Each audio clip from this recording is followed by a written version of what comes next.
Hello बच्चों, welcome to our YouTube channel. तो आज हम करेंगे स्टैंडर्ड 8 का चैप्टर 11 जिसका नाम है स्टैटिस्टिक्स। इसके पहले के स्टैंडर्ड्स में स्टैटिस्टिक्स के बेसिक कॉन्सेप्ट्स आपको एक्सप्लेन किए गए थे। अब जब ये चैप्टर हम यहाँ शुरू करेंगे तो हम बेसिक कॉन्सेप्ट्स रिवाइज करेंगे और फिर इसके एडवांस कॉन्सेप्ट्स सीखेंगे। एक और चीज जो आपको याद रखनी है कि स्टैटिस्टिक्स आपके पूरे मैथ्स के पोर्शन में सबसे इजी चैप्टर है। इसका क्वेश्चन आपको ऑब्वियसली आएगा ही। अगर आप एक बार ये लेक्चर ध्यान से देखोगे तो आपके दिमाग में कोई डाउट नहीं रहेगा, आप कौन सा भी क्वेश्चन सॉल्व कर पाएंगे। लेकिन इसका सबसे बड़ा प्रॉब्लम यह है कि ये सॉल्व करते करते अगर आपने फोकस नहीं किया, अगर आपने कंसंट्रेशन के साथ वो क्वेश्चन सॉल्व नहीं किया तो आपका मिस्टेक होना 100% तय है। इसलिए आपको ध्यान रखना है कि जब भी स्टेटिस्टिक्स सॉल्व करें, क्वेश्चन इजी है लेकिन आपको पूरे कंसंट्रेशन के साथ सॉल्व करना है कि कैलकुलेशन मिस्टेक्स ना हो और आपको पूरे मार्क्स मिले। चलो शुरू करते हैं। अब स्टैटिस्टिक्स हम क्यों यूज करते हैं ये पहले देखते हैं। आपको इसका कोई क्वेश्चन नहीं आने वाला थियोरी का एग्जाम में, बट अगर हमको पता हो कि कोई टॉपिक हम क्यों पढ़ रहे हैं तो पढ़ना थोड़ा आसान हो जाता है ना। तो स्टैटिस्टिक्स हम इसलिए पढ़ते हैं क्योंकि अगर हमें कोई कॉम्प्लिकेटेड डेटा सेट दिया गया है, डेटा सेट या बहुत सारा डेटा, ये देखो ये बहुत सारा डेटा है, बहुत सारे नंबर्स हैं। अगर हमें कोई कॉम्प्लिकेटेड डेटा सेट दिया गया है और उसके बेसिस पे हमको डिसीजन लेना है तो वो थोड़ा डिफिकल्ट हो जाता है। स्टैटिस्टिक्स यूज करके हम वो डेटा को क्लासिफाई करके एक इजी फॉर्मेट में लिख सकते हैं या फिर वो पूरे डेटा को समराइज करके एक नंबर में भी दे सकते हैं। तो अगर हमें कोई डिसीजन लेने बोले, ये पूरा डेटा देखने बोले तो देखने में ही 1 घंटा चला जाएगा। लेकिन इसके जगह पे ये एक नंबर दिया और बोला इसके बेसिस पे डिसीजन लेना है तो इजी हो जाएगा ना। तो स्टैटिस्टिक्स में बेसिकली हम यही करते हैं। ठीक है, हम क्या करते हैं, डेटा को समराइज करते हैं, एनालाइज करते हैं ताकि हमारा डिसीजन लेना आसान हो जाए। अरिथमेटिक मीन क्या होता है हमने 7th स्टैंडर्ड में ऑलरेडी देखा था, पर एक बार फिर से रिवाइज करने के लिए हम टप्पू सेना का एग्जांपल लेते हैं। टप्पू सेना का मैथ्स टेस्ट था 10 मार्क्स का। उसमें से ये उनके मार्क्स हैं। पिंकू को आए हैं 5 मार्क्स, सोनू तो बहुत स्मार्ट है, उसको आए 10 मार्क्स, गोली खाना खाने में बिजी था तो उसको सिर्फ 3 मार्क्स आए हैं। टप्पू वो तो वैसे ही बहुत स्मार्ट है, उसको आए 8 मार्क्स। और गोगी, गोगी ने बिल्कुल पढ़ाई नहीं की थी, वो सिर्फ सपने देख रहा था तो उसको आए सिर्फ 4 मार्क्स। तो टप्पू सेना पे गोकुलधाम वासी सॉलिड गुस्सा करने वाले हैं। गोगी तो घर जाने से डर रहा है, तो क्या किया जाए। तो टप्पू एक आइडिया निकालता है। वो बोलता है जब हमें मार्क्स पूछेंगे तो हम अपना अलग अलग स्कोर नहीं बताएंगे, हम उनको सिर्फ एक नंबर बताएंगे कि हमको एवरेज कितने मार्क्स आए। ठीक है, तो सबके मार्क्स जब एवरेज हो जाएंगे तो कोई हमें चिल्ला नहीं पाएगा। तो एवरेज कैसे कैलकुलेट करेंगे। टप्पू को मिले हैं 8 मार्क्स। ठीक है, तो टप्पू क्या बोलता है, मेरे 2 मार्क्स मैं गोगी को दे दूंगा। तो टप्पू के 8 में से बच गए 6 क्योंकि उसने गोगी को दे दिए। गोगी के पास 4 थे तो गोगी के पास 4 की जगह पे हो जाएंगे 6 क्योंकि उसको टप्पू के 2 मार्क्स मिल गए, है ना। अब सोनू के पास तो बहुत ज्यादा मार्क्स है। सोनू क्या बोलती है, मैं मेरे 3 मार्क्स गोली को दे देती हूँ। तो सोनू के पास 10 थे, उसने 3 गोली को दिए तो उसके पास 7 बचे और गोली को 3 मिल गए तो उसके पास कितने हो गए, 6। सोनू बोलती है अभी भी मेरे पास सबसे ज्यादा है तो मैं 1 मार्क पिंकू को दे दूंगी। तो 7 में उसने 1 पिंकू को दिया तो उसके पास कितने बचे, 6। पिंकू के पास 5 थे तो उसके पास कितने बचे, 6। देखा, सबके पास 6 मार्क्स हो गए।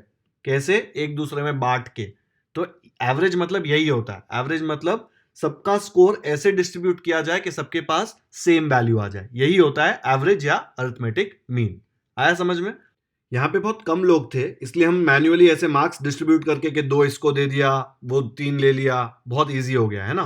बट हम हमेशा ऐसा नहीं कर पाएंगे, हमको दूसरा मेथड यूज करना पड़ेगा। देखो कैसे करते हैं। तो पहले हम इन सारे मार्क्स का सम निकालेंगे। तो क्या आएगा, पहले लिखेंगे सम ऑफ ऑल स्कोर्स। तो कितना है, 8 plus 3 plus 10 plus 4 plus 5, 30। Okay, and total number of scores कितना है,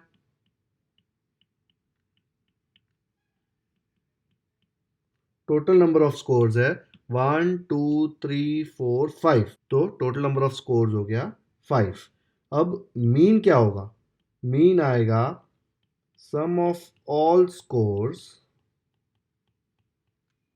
upon total number of scores.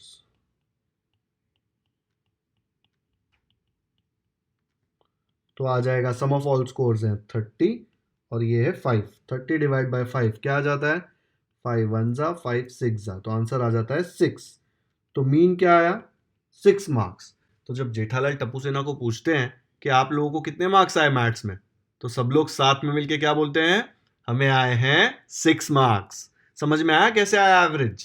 Average, mean या अरिथमेटिक मीन, तीनों में से इसको कुछ भी बोल सकते हो। उसका फॉर्मूला है sum of all scores upon total number of scores. बहुत ही सिंपल है, अच्छे से याद कर लो, ये हम बहुत यूज करेंगे। अब प्रैक्टिस सेट 11.1 का फर्स्ट प्रॉब्लम करते हैं। The following table shows the number of saplings planted by 30 students. Total कितने स्टूडेंट्स हैं? 30। Fill in the boxes and find the average number of saplings planted by each student. मतलब कोई बच्चे ने सिर्फ एक सैपलिंग लगाया है, किसी ने 2 लगाया, कोई बहुत ही ज्यादा एक्टिव है उसने 4 सैपलिंग्स लगाए, हो सकता है कोई बहुत ज्यादा लेजी है उसने सिर्फ 0 सैपलिंग्स लगाए। लेकिन जब प्रिंसिपल आके टीचर को पूछेंगे कि हर बच्चे ने एवरेज कितना सैपलिंग्स लगाया, तो टीचर को क्या बताना है? टीचर को बताना है कि एवरेज हर स्टूडेंट ने इतना सैपलिंग्स लगाया है। तो हमें टीचर को बताना है कि एवरेज कितना आया है, तो हम ये एवरेज कैलकुलेट करेंगे। तो हमारे लिए टेबल में ऑलरेडी ऑलमोस्ट सब डेटा दिया गया है। पहला है नंबर ऑफ सैपलिंग्स, मतलब किसने 1 लगाया, किसने 2 लगाया, किसने 3 लगाया, किसने 4 लगाया। ठीक है, तो ये नंबर ऑफ सैपलिंग्स का स्कोर है। नंबर ऑफ स्टूडेंट्स, उसको फ्रीक्वेंसी भी बोलते हैं। फ्रीक्वेंसी का मतलब क्या होता है? Number of times something occurs in given data, मतलब कितनी बार वो पर्टिकुलर चीज वो पूरे इंफॉर्मेशन में, डेटा में आ रही है। मतलब अगर 2 पूरे डेटा में 5 टाइम्स आ रहा है, तो हम बोलेंगे 2 का फ्रीक्वेंसी क्या है? 5। अगर कोई डेटा दिया है आपको, जैसे कि इसमें 1 कितनी बार आ रहा है? 1 2 टाइम्स आ रहा है, मतलब 1 का फ्रीक्वेंसी क्या है? 1 का फ्रीक्वेंसी है 2।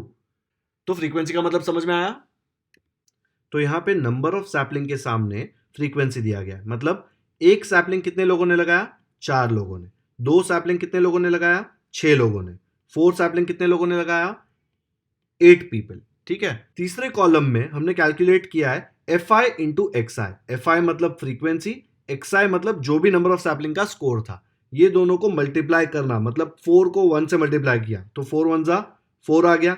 वैसे ही 6 को 2 से मल्टीप्लाई किया तो यहां पे क्या आ जाएगा?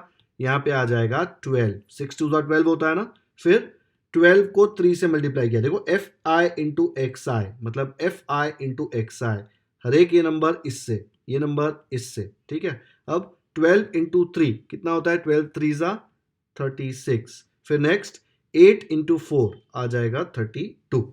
ठीक है, अब ये जो n दिया है ना यहाँ पे नीचे, n मतलब ये सबका टोटल। तो ये सबका टोटल करो जल्दी से। टोटल आ रहा है 30। ये तो ऑब्वियस है ना 30 आएगा। क्यों? बिकॉज हमको ऑलरेडी वहां पे इंफॉर्मेशन दिया है कि टोटल 30 स्टूडेंट्स हैं। तो नंबर ऑफ स्टूडेंट्स यहां पे लिखा हुआ है ना, तो उसका आंसर तो 30 आएगा ना। 30 नहीं आ रहा है, मतलब आपने यहां पे कोई मिस्टेक किया है। तो आप जाके चेंज करके फिर से डेटा काउंट कर सकते हो। ठीक है, अब नेक्स्ट FI इंटू XI का, यहां पे देखो ये साइन दिया हुआ है ऐसा, इसको साइन को बोलते हैं सिग्मा। सिग्मा का मतलब होता है समेशन।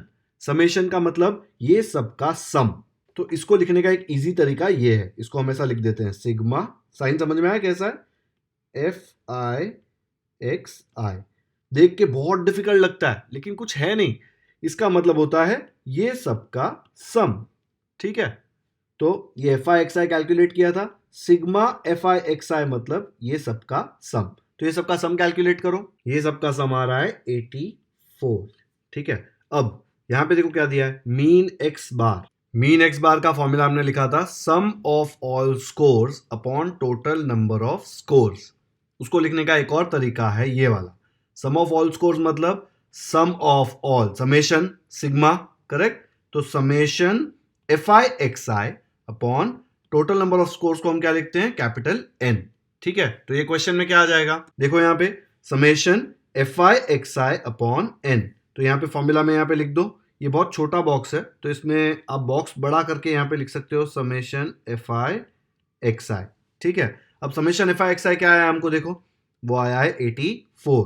तो हमने लिख दिया यहाँ पे 84, और n कितना आया है? n है 30, तो हमने यहाँ पे लिख दिया 30। इसको कैलकुलेट करो, 84 अपॉन 30, दोनों 3 के टेबल में जाता है तो यह आ जाएगा 3 10 जा 30, 3 2 जा 6, और 3 8 जा 24, 28 अपॉन 10 को मैं लिख सकता हूँ 2.8, तो यहाँ पे आंसर आ गया 2.8। तो आ गया therefore the average number of trees planted is 2.8। अब आप सोचेंगे कि 2.8 ट्रीज कैसे लगा सकता है, कोई या तो 2 झाड़ लगा सकता है या 3 झाड़ लगा सकता है ना। तो जब एवरेज कैलकुलेट करते हैं वो डेसिमल में आ सकता है, ठीक है। तो ऐसा मत सोचना कि 2.8 आंसर नहीं आ सकता। ओके, अच्छे से समझ में आया क्या किया हमने फर्स्ट क्वेश्चन में?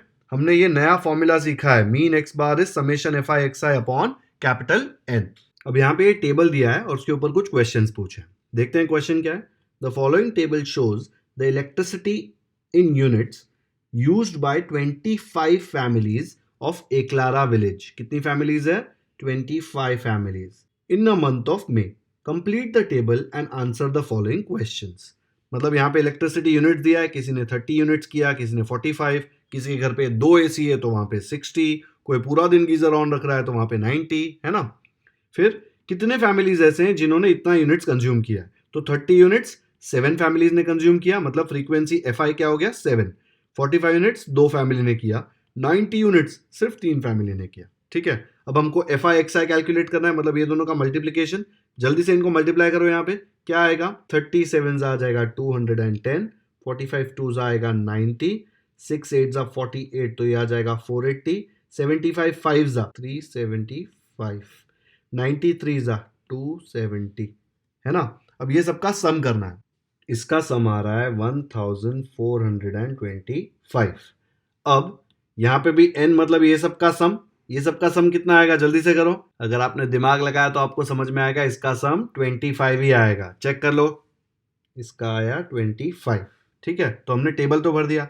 अब उसने पूछा है how many families use 45 units electricity. 45 units ये रहा, नंबर ऑफ फैमिलीज देखो यहाँ पे दिया हुआ है, तो हम क्या बोल सकते हैं? 45 यूनिट्स इलेक्ट्रिसिटी, कितनी फैमिलीज यूज कर रही हैं? 2, तो हम यहाँ पे आंसर लिख देंगे 2। State the score the frequency of which is 5। Frequency किसका 5 है? यहां पे देखो, इसका फ्रीक्वेंसी 5 है, इसका स्कोर क्या है? देखो स्कोर मतलब ये जो होता है ना, एक्सआई, एक्सआई मतलब स्कोर होता है, ठीक है। तो 5 किसका स्कोर है? 75 का, तो हम यहां पे लिखेंगे 75। फिर नेक्स्ट पूछा है फाइंड एन। एन मतलब ये रहा, देखो यहाँ पे इसका सम एफ आई का, तो वो आ गया है 25।